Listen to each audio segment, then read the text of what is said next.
I got the moves. I got the moves. Oh, I'm making moves.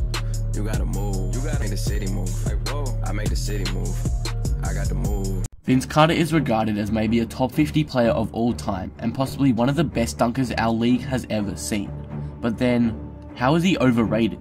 I'm going to be going over that in today's video. I'm going to divide this video up into 3 parts. Basic facts you need to know about Vince Carter before going into the video, and then I will explain why he is and why he isn't overrated. And then at the end of the video, we should have a conclusion on whether he is or not.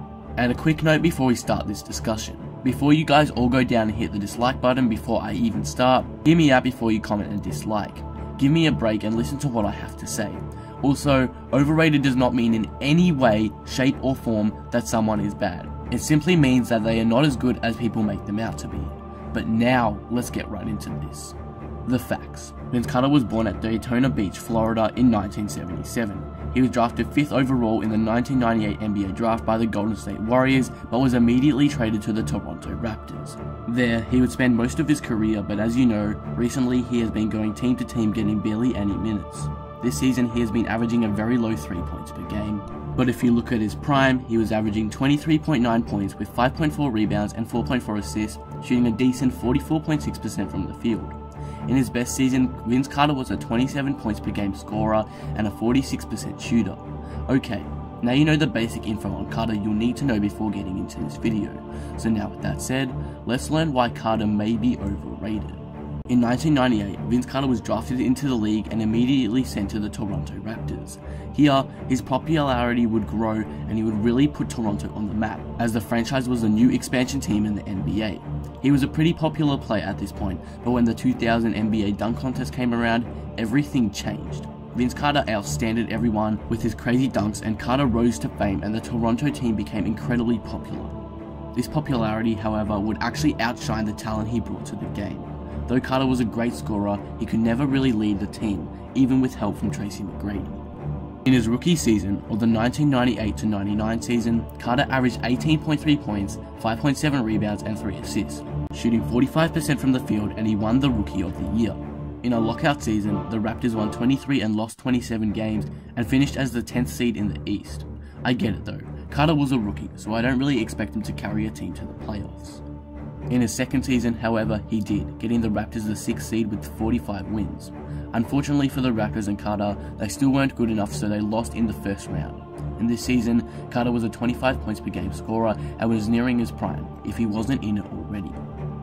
Then, in his best season after Tracy McGrady had left, Carter was averaging 27 points a night. The Raptors were knocked out of the second round that year. I think any superstar could have carried a team past the second round. I think Vince could have at least got the Raptors the 3rd seed, right? I mean, DeRozan was a 27 points per game scorer last season, and those stats contributed to wins. They finished 3rd. But for Carter, no. He got them the 5th seed, barely scraping in there too, with the Hornets only 1 game behind them. Finally, in the 2001-02 season, where Carter was still a fantastic scorer, averaging around 25 points a game, he again couldn't get his team enough wins to get past the first round, and the Raptors barely made the playoffs that year too.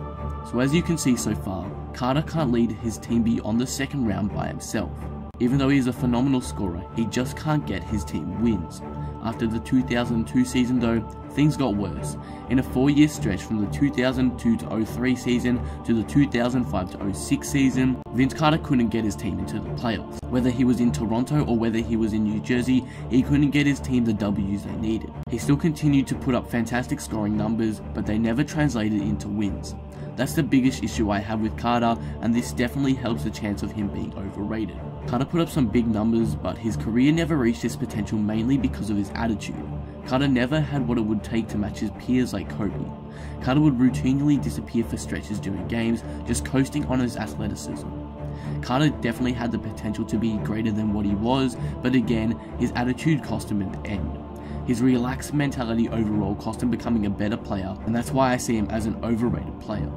The only reason why I see him being such a popular person is because of those flashy dunks he did and his incredible performance in the 2000 dunk contest. Overall, Carter was a good scorer and an amazing dunker in his career, but he was also a player who didn't have the mentality to get his team wins and make a playoff push. Basically, he could get the numbers, but he couldn't get the wins, and wins are the most important thing in basketball. So now, the big question is, Is Vince Carter overrated? I'm sorry, but yes he is, and in my opinion, he might be one of the most overrated players in recent memory, maybe even all time. But that will conclude the video. Do you guys think Vince Carter is overrated? Where do you rank him all time? Let me know in the comments. If you enjoyed this video, be sure to drop a like and subscribe, but with that being said, I am out. Peace.